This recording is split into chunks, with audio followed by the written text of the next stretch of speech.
system I adhere to is humanistic, universalistic, and not at all bound to any geographical area in the world.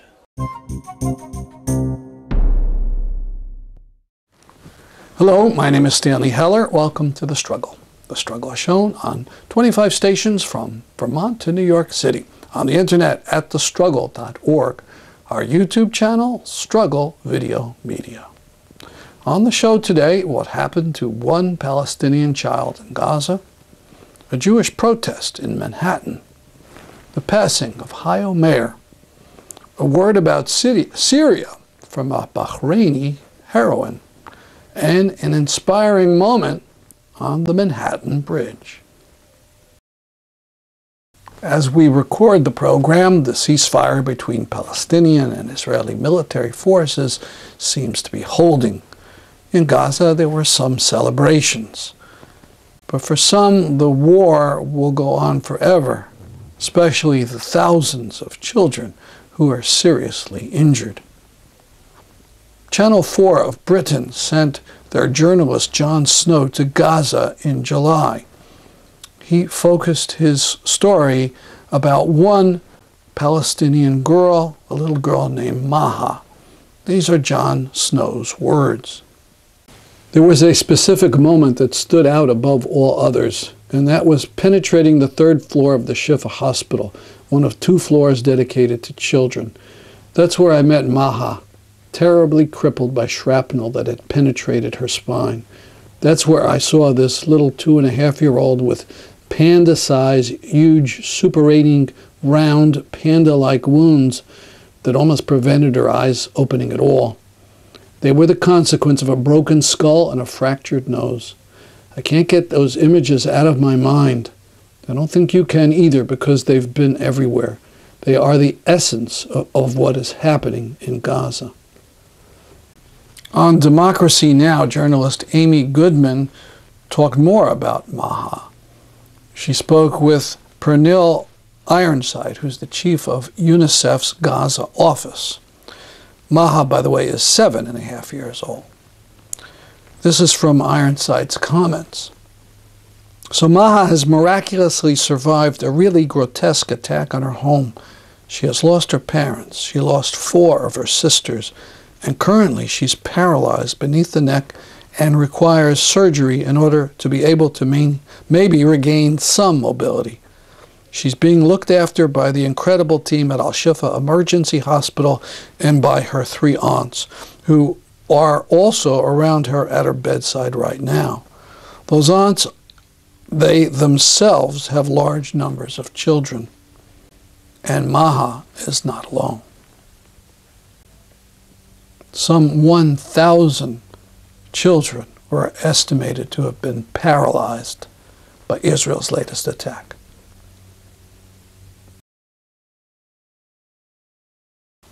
One positive development is the growth of real cracks in the formerly wall-to-wall support in the Jewish community for the Israeli government.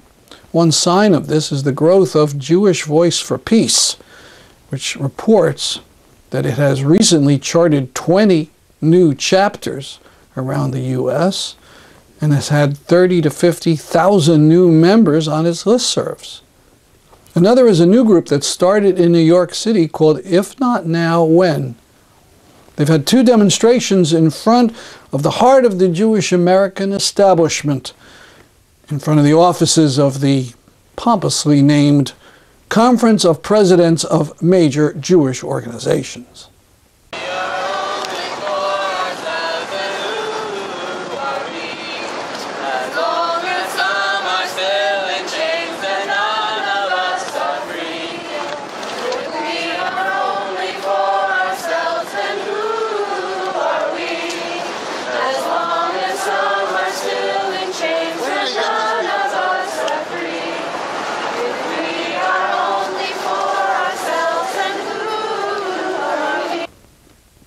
In front of the president's 3rd Avenue offices, the group used the people's mic to deny that Israel had no choice other than to attack.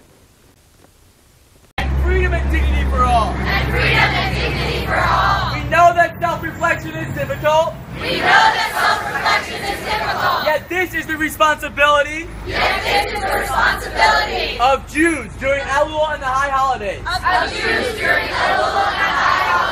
We reject the view that we had no choice. One of the people attending was Abraham Gutman of Tel Aviv, Israel. Abraham, why'd you come to this rally today? I think it's empowering. I think that as an Israeli in the States, it was a big transition to debate with American Jews and not with Israelis like I'm used to at home. And it seemed to me like many times there's sort of a blindly following the Israeli government's policies. Although, you know, it's a democracy, there are many opinions inside of Israel. So it's refreshing to see a group that is critical, comes from Jewish values, believes that Israel has the right to exist and, you know, very peaceful, and takes those values and transform them to something, to a positive way of dissent, if that makes sense. Now, over this last month or so, have you been in the States or in Israel or both? I came back the first day that this whole escalation in Gaza actually started. Last year during Amud Anan, the previous operation, I was in Israel, and the first time there was a red alert siren in Tel Aviv. And definitely it's scary, it's terrifying, and honestly I think it may be scarier from here than in Israel. I talked to my family all day, to my parents, to my siblings. Many of my good friends were drafted to the reserves. But at the same time, you ask yourself, why is this all thing happening? And why, you know, there was a ceasefire achieved today. They say that it's not very different than the ceasefire that was offered on July 15th. So why couldn't we achieve that? And I think that's my frustration. Have you heard about protests within Israel? Yeah, of course. Almost every Saturday during this conflict in Tel Aviv, people went to the streets with approval of the police, or not. It's a problem to rally when there's a danger of rockets falling. But people went to the street, thousands of people with banners of Jews and Arabs refuse to be enemies, of end occupation, and stop the war. And I believe there's a voice that should be heard more. There are Israelis that genuinely want peace. Thank you very much. Many of you know the name Elie Wiesel, who writes eloquently about the horrors of the Holocaust. What you probably don't know is that he's a total apologist for any Israeli government action. During the attack on Gaza, he took out a full-page ad in the New York Times repeating the Netanyahu disgusting lie that Palestinians use their children as human shields. In response, a group of over 300 Holocaust survivors and their descendants also took out an ad in the New York Times criticizing Wiesel and standing up for Palestinian human rights. One of the signers was a victim of Auschwitz. His name was Hajo Meyer. He died a few days after the ad came out. What follows is an interview I did with him in 2007.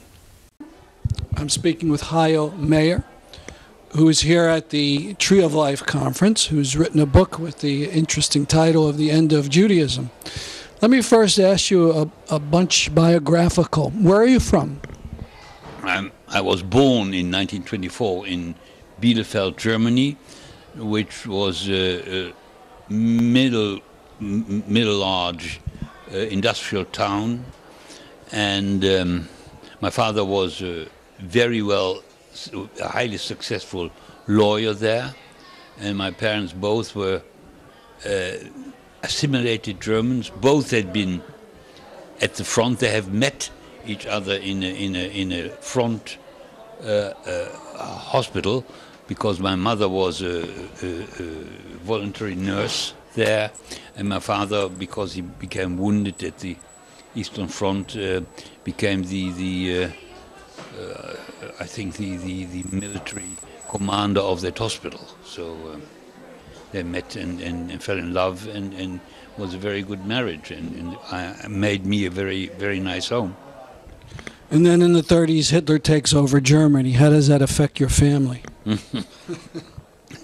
Look, that is asking for things you know quite well. You can read in thousands of books. So it was a dream my parents certainly had destroyed, because they believed in in rational values and in freedom and democracy, and they were very, very convinced Democrats, and so they certainly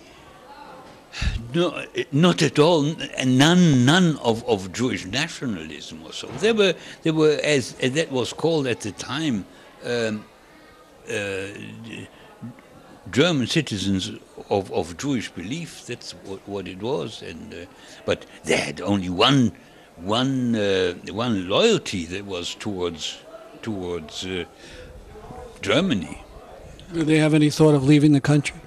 Yeah, but look, my father was wounded in the war. His health was weak, and he was a lawyer, and as a lawyer with a weak health, they had the idea, unfortunately, wrong idea, that they had time enough that their 3 sons could go outside. I was the youngest, and they would go to, one went to England, the other went to the States here, and then when they had settled down and built up an existence, they hoped that they would support their parents. So that, because my father didn't want to go from door to door selling ties,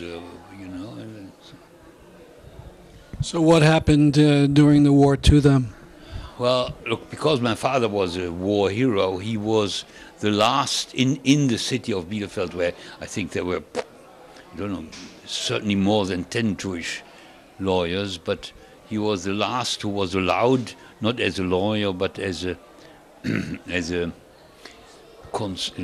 juridical consultant to defend Jews. And he even, I think in 43, still won once from a Nazi, because if he could prove the Nazi was really a fake, the Germans would let, sometimes in any case, law prevail. And my father was, as I say, he was he had he was quite highly estimated also in his circles. I mean, not that they were not some anti-Semites, but he had quite a name.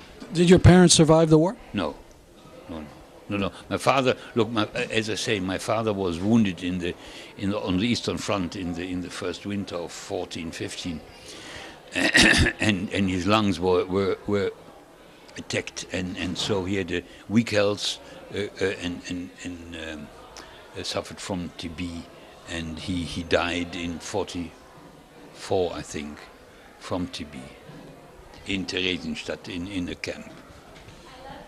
And you yourself were sent to Auschwitz? I was eventually. I mean, I was first underground in Holland, and then I was sent to Auschwitz. Yeah, but fortunately only in April or so, 44.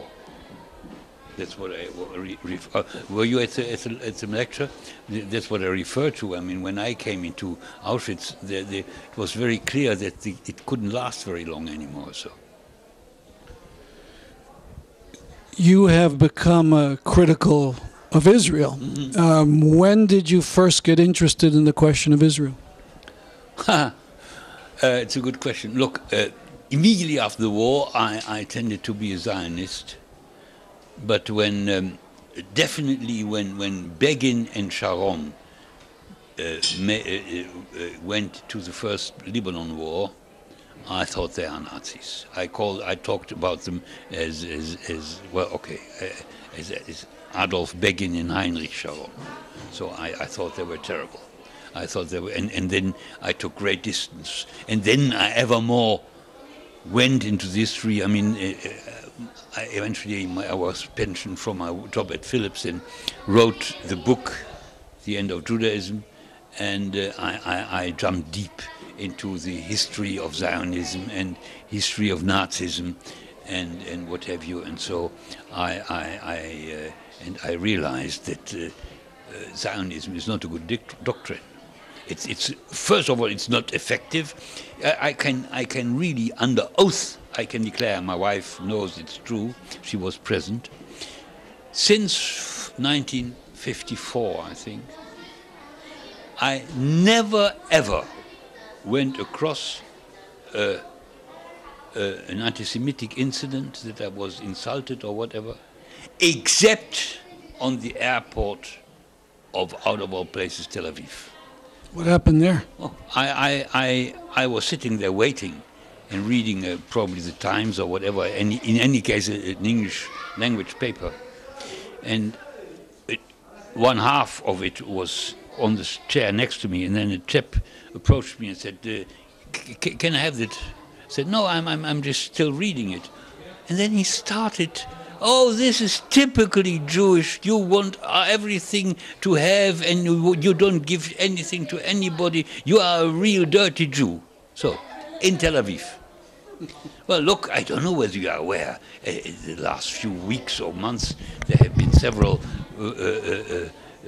damages to graves and synagogues in Israel due to neo-Nazis which are there. So it's absolutely not a solution to, if the Jews are in danger, which is not true, if they behave reasonably, which they don't. I mean, look, the bad point is that Israel calls itself a Jewish state, and you saw from my talk, I am offended by that. They are not a Jewish state, nothing to do with Judaism, well, hardly any. Not with my Judaism, no, okay. It has anything to do, yes, with Judaism, but not with my Judaism. It's a Zionist state, and I am an anti-Zionist. So there it is. How would you make the distinction between Zionism and Judaism? Judaism, as I say, the Judaism I adhere to is humanistic, universalistic, and not at all bound to any geographical area in the world. It's a big contrast between Zionism, which is everything I hate, and as I explained in my talk, and as I explained in my book, there is another part in the Old Testament which is exactly what Zionism wants, but that's not the Zionism I was educated in. It's not the Zionism. That's not the Judaism I was educated in. Not the Judaism I want. I adhere to. And if that were Judaism, I would rather be a Christian. I mean, I want to have nothing to do with it, and I feel ashamed that they call themselves a Jewish state. You've been to Israel several times? Several times, but the last 2 years, the last 3 years or so, I refuse to go to Israel. I only go to Palestine. I don't want to give I mean, unfortunately, obviously, you cannot reach Palestine without traveling through Israel. But it's a shame for any penny I leave there. My last question has to do with Holland. You live in Holland? Yeah. And what response do your opinions get in Holland among the Jewish community, among the non-Jewish community?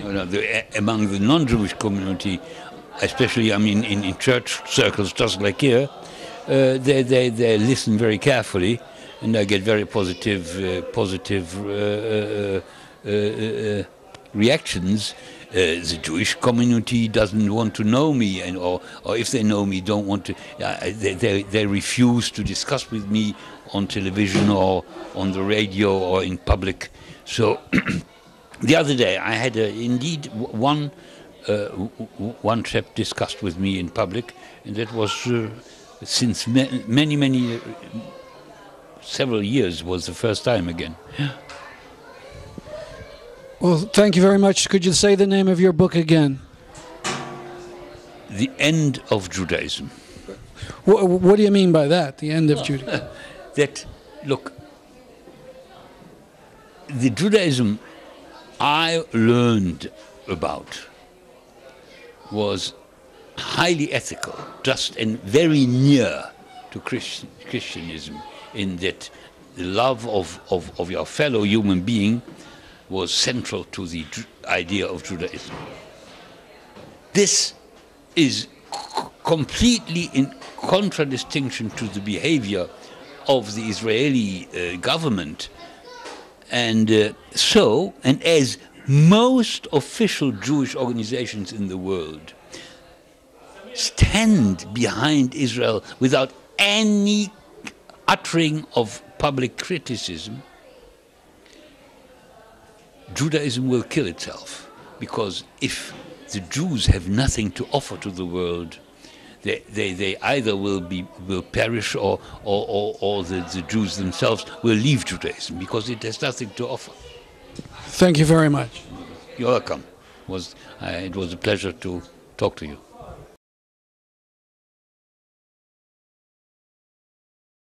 At the start of June, the Left Forum held a panel about the Arab Spring and Syria.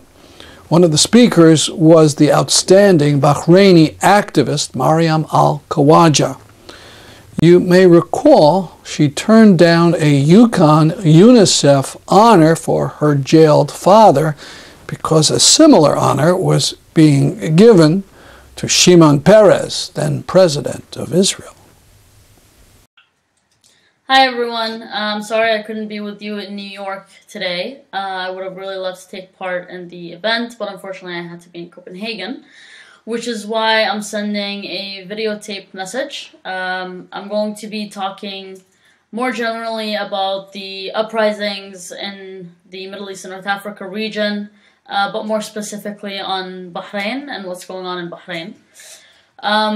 Of course, as we all know, and I know that one of the things that a lot of us has been facing recently is disappointment and losing hope in the movements that started out in 2011, or rather 2010 in Tunisia. But my view on the issue is that all uprisings, revolutions, or whatever you want to call them, take a lot of time, and they only succeed if we continue to trudge through the most difficult times. And it appears that we are more or less at one of those most difficult times right now, where in Syria we're seeing a massive humanitarian disaster, where people are basically stuck between a regime that's committing mass human rights atrocities, as well as extremist factions that are armed that are also attacking civilians. And of course in Egypt we have the military coming in power, and everyone knows the violations of the military in Egypt, and I know that you'll have speakers more specifically on these countries who can give a lot more information than I can. And Bahrain, I wouldn't call it a stalemate as many others would like to call it, but we are also in a very difficult situation because of where Bahrain is located geopolitically, and because of the Bahraini regime's connections to the West. Basically what I'm trying to get at is that at this point it's easy to give up hope. And it's easy to say, well, you know what, we failed, we have to admit it, we have to move on. I don't think that that's the case. I think that revolutions take a very, very long time. And the only reason they will succeed is if we decide to not give up. Is if we decide that despite all of the bad things that are happening, despite everything we're going through, we're going to continue going through it, we're going to continue with the same demands and so on. Now, one of the important things of continuing the struggle is reminding ourselves of why we started out doing this to begin with. Why did we take to the streets in 2011, 2010, and decided to demand these things at times when we knew what kind of regimes we had in our countries? I mean, it wasn't a surprise to people in Syria that, you know, Bashar al-Assad started using force against peaceful protesters. The same thing in Bahrain, the same thing in Egypt, the same thing in Yemen, Tunisia, and all these other countries. So why is it that we decided to take to the streets? And I think, you know, from my study of these many different countries is that we saw more or less the same reasons for people to take to the streets. It wasn't that, in my opinion, it wasn't that these revolutions caused each other, but rather that these revolutions inspired each other. All of these different countries that participated in what is known as the Arab Spring, albeit I don't like that terminology, but the reason why all these countries took part is if you look at the causes that make people feel like they have reached a point where the only way to move forward, to demand their dignity and so on, is to take to the streets. Many of these causes are very similar. Whether we're talking about arbitrary arrests, systematic torture, massive corruption, governments or families that rule an entire country based on a one-man rule or, you know, a family rule. And this was the same whether we're talking about the monarchies or we're talking about the republics, of course. So corruption, torture, arrests, murder, all of these different things that were happening and occurring in all these different countries. Poverty, of course, which was the main cause or the main result of the corruption that was ongoing. And when people took to the streets in 2011, it wasn't, I mean, at least when I speak on about myself, when I took to the streets with people, and from what I know from the most people that participated in these uprisings, and continue to participate, of course, is that nobody woke up in the morning and said, well, I am, you know, a Sunni Arab or Syrian or Egyptian or Copt or Shia or Muslim or whatever it is, a group I belong to, and said, oh, that's the reason why I'm going to go out on the street today and demand change. It was because people woke up that day and said, as an Egyptian, as a Bahraini, as a Syrian, as a human being, I'm going to go out and take part in the uprising today. And it was because in many of these countries, it doesn't matter what group you belong to. These governments, these regimes, these families, these individuals who rule relentlessly as dictators, they don't really care what sect or religion you belong to. They'll use sect and religion to separate us, but they won't use it. It's not because they actually care about a certain group. It's because of the main idea of divide and conquer. Now, what happened next was that, of course, it's exactly what I just mentioned, is that many of these governments tried to use divide and rule as a way to stop the protest movements. And so in Egypt, we had Mubarak trying to push that story of Copts versus Muslims. In Syria, it was the idea of, oh, this is, you know, a Shia versus Sunni or Alawi versus Sunni struggle. In Bahrain, the regime tried to portray it as being a Sunni versus Shia struggle and so on. To some extent, the regimes have been successful in creating this scenario. It's a lot easier for many of us to label each other, to decide where one's support should be based on the labeling. And I find that very, very disturbing. For me, you don't necessarily have to be pro-Syrian revolution and be anti-Bahraini revolution. You can be both. And you don't necessarily have to be pro-Iran government and anti-Saudi government. You can be anti-both. And this type of labeling doesn't actually benefit anyone other than the regimes that rule us. And this is one of the ways that they continue to stay in power. It's by separating all of the activists. It's by separating the revolutionaries, telling them that their main issue and their main fight is against other people within the country rather than the government itself. This is how these governments think that they can survive these movements. And so I believe that one of the most important things that we need to remind ourselves at this point in time is not just the continuation of the struggle, it's that we're in this together, all of us. And it doesn't matter if we're Sunni or Shia or Alawite or whatever it is, what our religion is, whether we're Christian or Muslim or Jewish or whatever. And it doesn't even matter what, you know, our political or religious beliefs are. The things that we're demanding, like social justice, like democracy, like a right for a people to have a say in their government, is something that crosses sectarian lines. It crosses religious lines. And so that's why we have to find that common ground where we can all stand together and make these demands together and work together towards it. Because a lot of these regimes are doing such a great job at working together against us. And they're doing such a great job at separating us. And so what we can do best right now is for us to stick together, is to build those bridges and work together. To give you a very quick update on Bahrain, like I mentioned already, the Bahrain situation is still ongoing. Since 2011, the protests haven't stopped. They just stopped being covered in the media. We continue to document almost on a daily basis cases of arbitrary arrest, house raids, systematic torture, unfair trials, lengthy sentences, all forms of harassment, violations, and so on. And this has been ongoing almost on a daily basis, like I said. Currently, it seems like there's a political stalemate. A lot of people like to describe it that way. I don't believe that that's the case. I think that we're reaching a point where people are so frustrated and so angry, we're probably going to have something similar to 2011 happen again, but it probably will not be as peaceful. A lot of people are unfortunately not as convinced with the idea of nonviolent struggle anymore. Their reaction usually when you tell them that nonviolence is the only way to go is, well, look where it's gotten us so far. So it's, in that sense, it is a bit depressing. But the fact that people continue to take to the streets, they continue to make these demands, is in itself hope. I mean, to wrap up here, I guess my message today is it's far beyond just Bahrain's borders. It's far beyond the situation within the prison cells or within people's homes while they're being attacked or on the streets of Bahrain. It's about taking a step back and looking at this much larger connected struggle that we're all going through, and the importance of all of us working together and sticking together and, you know, having a united front.